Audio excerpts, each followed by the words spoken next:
고어로 역사를 알아보는 시간. 나란 말씀이 하이스토리! 네, 안녕하세요. 나란 말씀이 하이스토리 김예슬입니다. 저번 주에 엄지 아나운서가 원샷 받을 때 너무 좋아하길래 질투가 났었는데요. 좋을만 합니다. 이렇게 여러 대의 카메라가 저를 보고 있다는 게 뭔가 조금 부끄러우면서도 기분이 좋은 건 어쩔 수가 없나 봐요. 되게 겨루기한 1등이 보람이 있는 것 같습니다. 잘 나오고 있나요? 네, 예슬씨 그만하시죠. 저희도 인사 좀 해야 될 것 같은데. 조금만 더. 저번 주에 지시타고 그렇게 하시더니 아주 본인이 더해요. 수진 씨, 근데 정말 이 자리에 와보세요. 그럼 이해를 좀 하실 거예요. 기분이 너무 좋아요. 네, 다음 주 제가 예약하겠습니다. 네. 자, 일단 먼저 인사 좀 드릴게요. 인사가 누구 덕분에 약간 늦었습니다. 안녕하세요, 김수진입니다. 네, 안녕하세요. 임지호입니다. 네, 안녕하세요. 정수현입니다. 반갑습니다. 귀여워요. 반갑습니다. 네, 나란 말씀이 3화에서는 오늘 임지우 아나운서와 그리고 정수현 아나운서가 함께 하도록 할 텐데요. 우리 지호 씨나 수현 씨는 평소에 고어 잘 알고 계셨나요? 고어요? 아니요. 사실 이 고어를 쓸 일이 별로 없고 접할 기회가 없다 보니까 잘 안 찾아보게 되더라고요. 맞아요. 뭐 알게 돼도 금방 단어 외우는 것처럼 외웠다가 금방 잊어버리고 뭐 그렇습니다. 네, 그렇습니다. 네, 맞아요. 저도 잘 몰라서 오늘 나란 말씀위에서 열심히 배워가려고 준비 단단히 하고 왔습니다. 의욕이, 네. 네, 오늘 여러분들 정말 좋은 타이밍에 딱 출연해주신 거예요. 맞아요. 오늘 제가 또 MC거든요. 저번 주엔 아니었는데. 아니죠. 그래서가 아니죠, 그럼 예슬씨. 아니, 오늘 제가 네. 드디어 역사 이야기와 고어를 재미있게 들려드릴 역사 선생님이거든요. 드디어, 네. 뭔가 역사책 한 권 꺼내드려야 될 것 같은데요. 맞아요. 학창시절로 다시 돌아간 듯한 느낌이에요. 그런데 역사 선생님이라고 하기에는 또 예쁘죠? 약간 비꼬는 말이었는데 하기에는 조금. 네, 아까 저보다 더 하십니다, 수진 씨. 자, 이제 그만들 다들 하시고 얼른 오늘의 고어와 역사 이야기 소개해 주시죠. 알겠습니다. 고어로 알아보는 역사, 오늘의 첫 번째 키워드는 종친불사입니다. 종친불사요. 종친불사 진짜 많이 들어봤거든요. 그 종친불사. 그러니까 어디서 종친불사. 네, 모르시는 걸로. 네. 종친불사 하니까 종친이니까 왠지 사촌 이런 거랑 관계될 것 같은데요. 아닌가요? 근데 맞는 것 같아요. 그러니까 종친과의 불인이면 안이불에 사는 일사 아닐까요? 일사. 사랑이 일사. 죄송합니다. 거의 다 왔는데요. 일사. 아닙니다. 이 종친불사는 세종 그리고 문종 그리고 단종과 관계되어 있습니다. 이 문종, 단종이면 세종의 아들들이잖아요. 그렇죠. 근데 이 문종이 즉위 후에 금방 죽었잖아요. 그럼 죽을사 아닐까요? 죽을사요. 그 죽을사. 친족관계는 죽지 않는 아니구나. 내 뜻이 안 되네요. 죄송합니다. 네, 아니고요. 네. 네, 정답 말씀드리도록 하겠습니다. 종친불사는 왕실의 원칙 중 하나인데요. 왕의 8촌 이내 친족은 벼슬을 하지 못한다는 원칙입니다. 약간 가족끼리 나눠 먹으면 안 된다. 노나 먹으면 안 된다. 노나 전문 용어 나왔습니다. 그럼 안 되죠. 가족끼리 노나 먹으면 안 되죠. 진짜. 갑자기 이렇게 화를 내신다고요? 안 된다고요? 네, 화 그만 내시고. 근데 그러면 이 세종이 종친불사를 거스른 거 아닌가요? 다 정사를 아들들한테 시켰잖아요. 맞습니다. 이 조선 역사상 가장 위대했던 성군이죠. 세종대왕. 이 세종대왕은 정말 훌륭한 업적들을 이뤄냈는데요. 그렇죠. 저번 시간에 세종에 대한 이야기는 또 많이 나눠서 알고 있는데 그 어진 사람을 고른 일인 택현. 이 세종대왕이 택현을 당했었죠. 택현이 그런 뜻이었군요. 네. 또 하나 알아갑니다. 좋습니다. 아니, 저는 그 뒷이야기가 너무 궁금해서요. 네, 수진 아나운서가 다시 설명을 해주세요. 의욕이 네. 넘쳐요. 수현 씨를 보니까 약간 저번 주에 제 생각이 좀 나는 것 같아요. 좋은 의미인 거죠? 아닌 좋은 의미죠? 아닌 것 같은데. 아니, 당연히 완전 좋은 의미예요. 네, 저번 한번 참고해보세요. 네네. 자, 계속해서 말씀드리면요. 세종은 안정적인 후계 구도를 완성하는 것을 중요하게 생각해서 문종을 세자로 그리고 단종을 왕세손으로 책봉하며 차근차근 차기 후계 구도를 준비했습니다. 하지만 세종이 죽고 난 뒤 아들 수양대군이 손자 단종을 죽이는 아주 비극적인 사건이 발생하게 되죠. 정말 과거사를 돌이켜보면 끔찍한 일들이 굉장히 많았던 것 같아요. 왕권을 차지하기 위해서 이 조카를 죽이고 또 형제를 죽이고 뭐 이런. 그런데 이 수양대군은 왜 단종을 죽였을까요? 일단 제가 봤을 때는 그 문종이 일찍 죽으면서 세종의 계획이 틀어졌던 것 같아요. 그래서 그때부터 뭔가 잘못된 게 아닌가 싶습니다. 맞아요. 그래서 단종이 정말 어린 나이에 왕위에 올랐잖아요. 최연소 국왕 아니었나요? 수현 씨 역사 공부 좀 하셨나 봐요, 학창 시절에. 좀 했죠. 역사 공부는 좀 했죠. 아는 거 나와서 약간 신나신 것 같은데. 신났어요? 네, 다들 진정하시고요. 여러분 말대로 즉위 후 39의 젊은 나이에 문종이 갑자기 세상을 떠나며 이 세종의 계획은 물거품이 돼버립니다. 워낙 후사가 늦어진 탓에 왕세손이었던 단종이 12살의 나이로 즉위를 하게 되는데요. 여기서 또 흥미로운 것이 바로 이 문종의 후사입니다. 후사. 맞아요. 제가 알기로 이 문종이 3번 결혼을 하지 않았었나요? 맞아요. 그리고 심지어 두 번째 부인은 동성애 스캔들로 패치됐잖아요. 동성애 스캔들까지는 몰랐는데 저는 그 첫 번째 부인에 대해서만 들었어요. 그 문종의 마음을 얻기 위해서 신발을 태워서 문종에게 먹이려고 했다고, 그 주술을 이용했다고 들었었거든요. 맞아요. 맞아요. 저희들 이렇게 얘기를 하고 있는데 수현 씨는 오늘 맞아요 하고. 네, 맞아요. 네.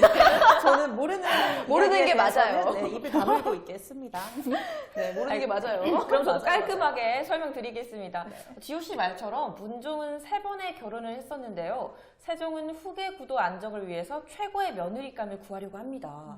하지만 이 문종은 아버지가 정해준 배필과는 금슬이 좋지가 않았어요. 문종의 마음을 얻기 위해 민간의 주술까지 쓴 첫 번째 세자빈 휘빈 김씨, 그리고 두 번째 세자빈인 순빈 봉씨는 잦은 음주와 또 동성애 스캔들에 휘말리기까지 합니다. 그래서 문종은 2번의 이혼을 하게 됐다고 하는데요. 그리고 단종의 어머니인 현덕왕후는 출산 후 하루 만에 사망하게 됩니다. 아이고. 태어나자마자 가장 든든한 왕실의 후견인 어머니를 잃게 된 거죠. 마음이 아픕니다. 그렇구나. 역시 역사 이야기는 자세히 알면 알수록 그 비하인드 스토리가 훨씬 더 재밌는 것 같아요.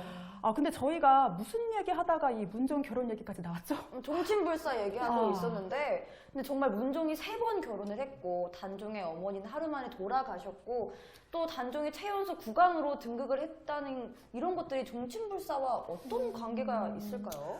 그런 이유들이 수양대군의 왕위 찬탈을 쉽게 만들었을 것 같아요. 또 세종이 종친불사를 그러니까 종친불사를 모르신다. 이번에도 또 몰라서 그냥 넘어가시는 수진 건가요? 씨가 맞아요. 이야기해 주신대요. 네. 네, 제가요.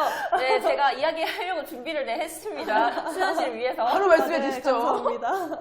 이렇게 수양대군이 단종의 왕위 찬탈을 계획하게 된 데에는 여러 가지 이유들이 복합되어 있는데요. 그중 하나가 세종이 조선시대 역사상 처음으로 종친불사를 무시했기 때문입니다. 그러면 이 세종 이전에는 대군이 정사에 관여한 적은 없었던 건가요? 그렇습니다. 세종은 세종 후기에 자신의 아들들을 기용해서 업무를 분담했는데요. 대표적으로 둘째 아들 수양대군과 셋째 아들 안평대군이 주로 중요한 업무를 맡아왔다고 합니다. 그리고 이 중에서도 수양대군의 역할이 매우 컸다고 하는데요. 수양대군은 명나라 사신 접대와 또 왕의 전지를 각 관서나 신료들에게 전달했으며 지편전 편찬 작업 감독도 지냈다고 합니다. 일단 지편전을 맡긴 거면 세종의 신임이 정말 두터웠다는 뜻을 알 수 있을 것 그렇죠. 같습니다. 또 그렇게 일을 하면서 자기 세력 확보가 되게 자연스럽게 이루어질 수밖에 없었을 것 같아요. 뭐죠, 예슬 씨? 뭐가요? 아니, 너무 잘 아셔가지고. 원래 너무 잘 알고 있어요. 네, 알겠습니다. 네, 이렇게 자연스럽게 지편전 학자들과 관료들이랑 가까워지게 되면서 자신의 인맥을 형성해 나갑니다. 네, 그런데 왜 세종은 원칙까지 어겨가면서 아들들에게 일을 맡겼을까요? 그러니까요. 이 세종실록에 보면요, 주상이 어렸을 때부터 고기가 아니면 밥을 먹지 못하였으니. 수진 씨 아닌가요? 저만 그런가요, 지금? 저도 그래요. 다들 아닌 척하지 마세요. 네, 이런 밥을 먹지 못하였으니라는 말이 있었고요. 또 세종 4년 신하들이 말하길 전하께서 평일 육식이 아니면 술안을 드시지 못하는데라고 할 정도로 세종의 고기 사랑은 엄청났다고 합니다. 뭔가 그거 떠오르니까 씹고 뜯고 막 죄송합니다. 나이가 죄송해요. 이 태종이 자신이 죽더라도 꼭 고기는 먹이라고 했었는데 네, 아버지의 마음이죠. 네, 효자인 세종이 또 상중에 고기를 며칠 안 먹었나 봐요. 호손병이라고 몸이 축나는 병까지 걸렸었다고 합니다. 아, 며칠 안 먹었다고 또 병에 걸려버리네요. 며칠 안 드셨다고. 네. 그래서 임금님 밥상을 그렇게들 부러워한 게 아닌가 싶습니다. 부러워하시는 것 같은데 아닌가요? 매일 고기 반찬이 올라오잖아요. 저는 요새 다이어트 한다고 풀떼기만 계속 먹다 보니까 마음이 아픕니다. 마음이 아프네요. 근데 그 세종대왕 하면 애민인 줄 알았는데 뭐 백성을 사랑한다는 줄 알았는데 여기 애육의 아이콘이요. 그런 애육의 아이콘. 애육이에요. 애육의 아이콘. 네. 하지만 육식을 즐기고 운동까지 싫어했던 만큼 젊을 때부터 각종 질병에 시달렸다고 합니다. 재위 후반에는 관을짤 정도였다고 해요. 심각했군요. 그래서 세종은 능력 있는 아들들에게 일을 시킨 것으로 추정된다고 합니다. 하긴 이 세종의 특징이 도덕적인 결함이 있어도 능력이 있으면 쓴다 이런 주의였잖아요. 맞아요. 능력 있는 아들들을 안 쓸 이유가 없었을 것 같아요. 네, 또 아무래도 남보다는 피부친 자식들을 더 믿을 수밖에 없는 거니까요. 네, 맞습니다. 자, 이렇게 단종의 최연소 왕위 등극과 세종의 종친불세 상황들이 복합적으로 작용해서 수양대군의 왕위 찬탈이 일어났다고 전문가들은 생각한다라는 이야기를 드렸습니다. 첫 번째 키워드 끝! 끝! 명쾌했어요.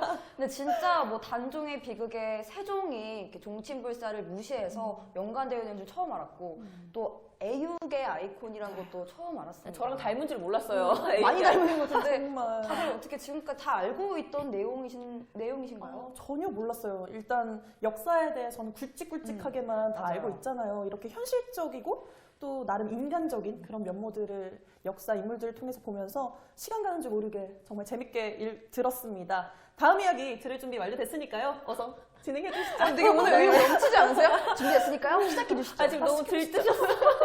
저도 정말 역사 안에 들어와 있는 것만 같아서 맞아요, 너무 맞아요. 지금 재밌게 잘 듣고 있습니다. 계속 지금 해주시죠. 다들 흥분해서 반응들이 너무 좋아요. 듣고 싶어서. 네. 이제 김수진 선생님 좋으시겠어요. 네, 두 번째 그럼요. 키워드 소개해 주시죠. 네, 두 번째 키워드는 더 재밌습니다, 여러분.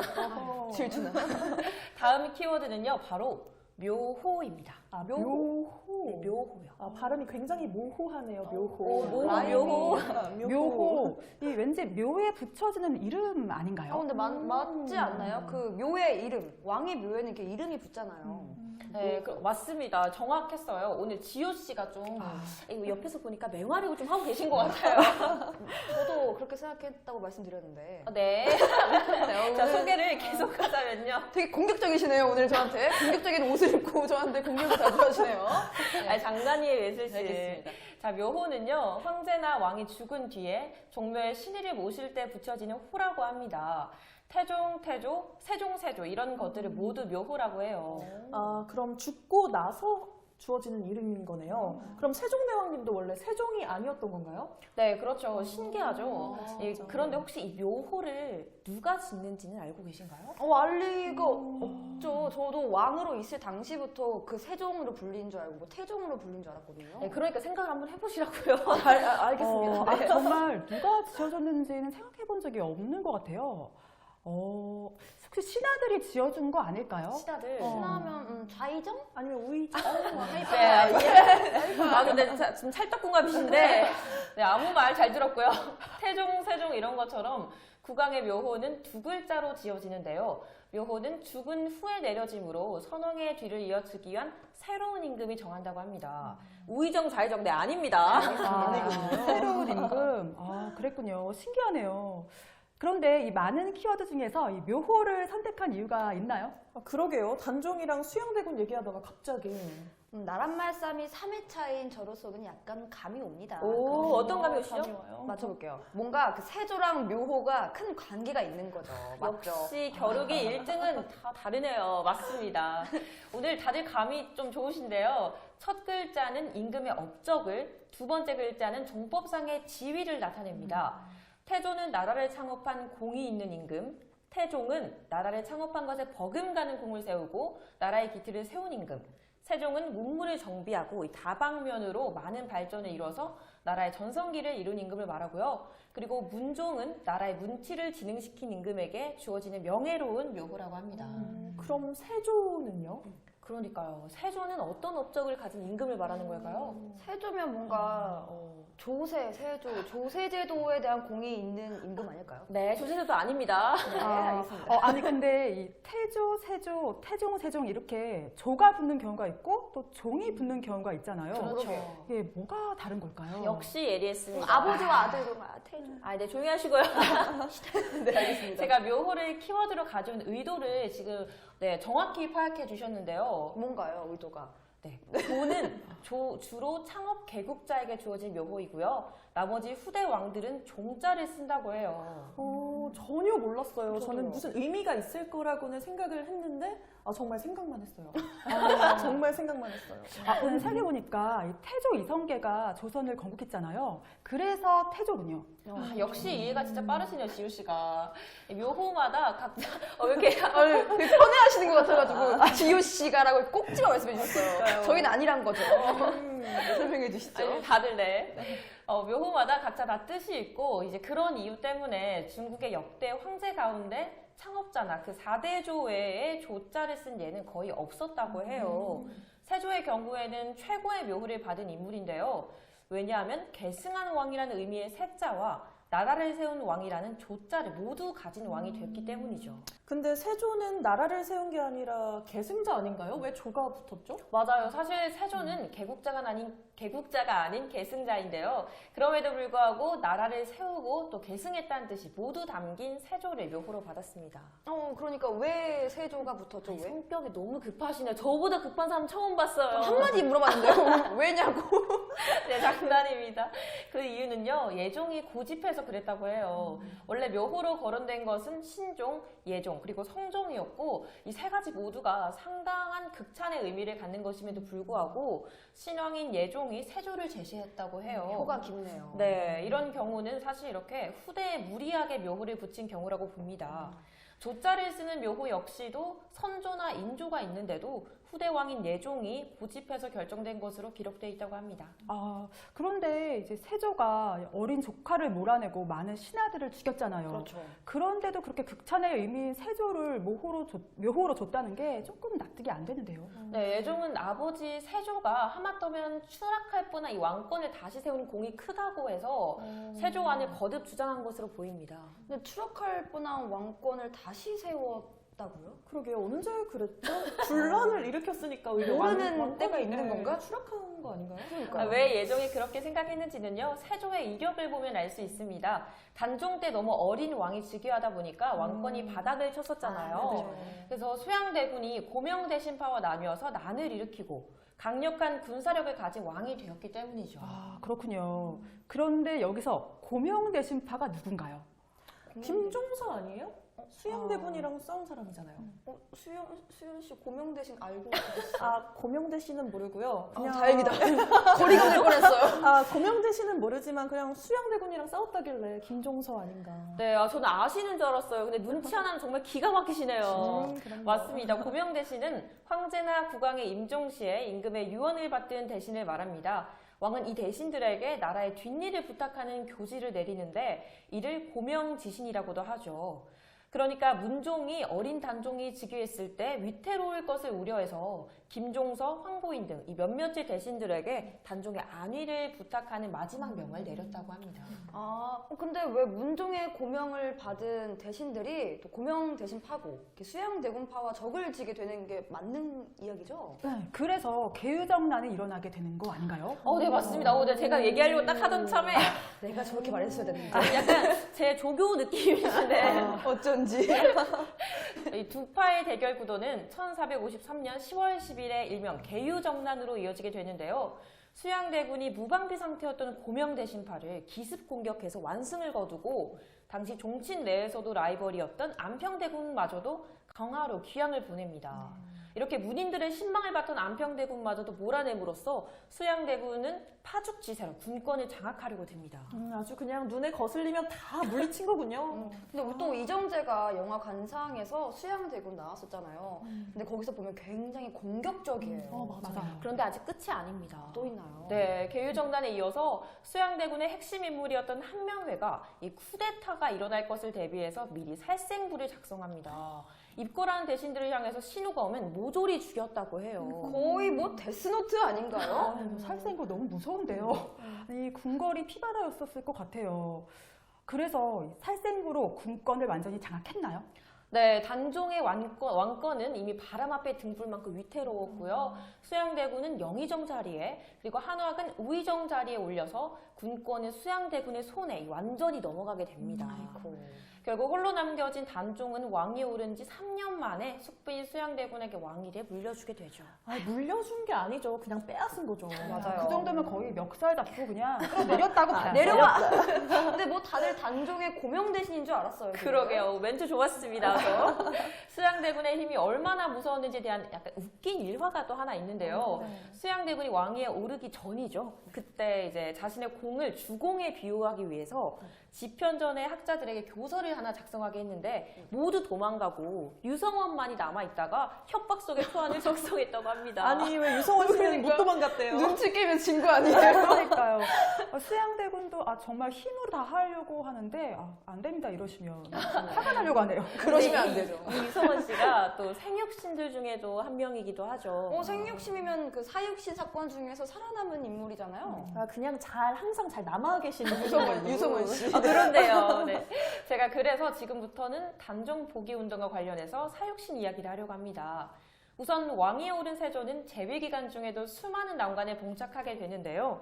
유명한 사건이죠. 사육시 사건을 비롯해서 금성대군이 주동한 단종 복위 운동과 이시의 난등, 이 즉위 초반에는 불안의 연속이었습니다. 군권을 장악했지만 또 안정적이진 않았나 보네요. 근데 아무래도 조카의 자리를 빼앗아서 도덕적으로도 문제가 됐을 것 같아요. 맞습니다. 세조의 정통성에 대해 문제를 삼았는데요. 우선 왕위 찬탈자라는 명분상의 약점이 있었는데 특히 집현전 출신의 젊은 학자들이 이 세조의 왕위 찬탈을 비판적인 시선으로 바라봤다고 합니다. 그 아무래도 학자이다 보니까 무력으로 왕권을 차지한 것에 대해 되게 안 좋게 부정적으로 생각할 수밖에 없었을 것 같아요. 네, 그럼 단종 복위 운동을 일으킨 사람들의 집현전 출신이 좀 많았겠네요. 네, 맞습니다. 뿐만 아니라 세조가 왕위에 오른 후에는 전국 주도권이 측근 공신들에게 넘어가면서 세조 자신은 소외되고 성산문, 박팽년을 중심으로 집현전 출신 학자 그리고 단종, 처가 식구들이 이 운동을 도모했다고 합니다.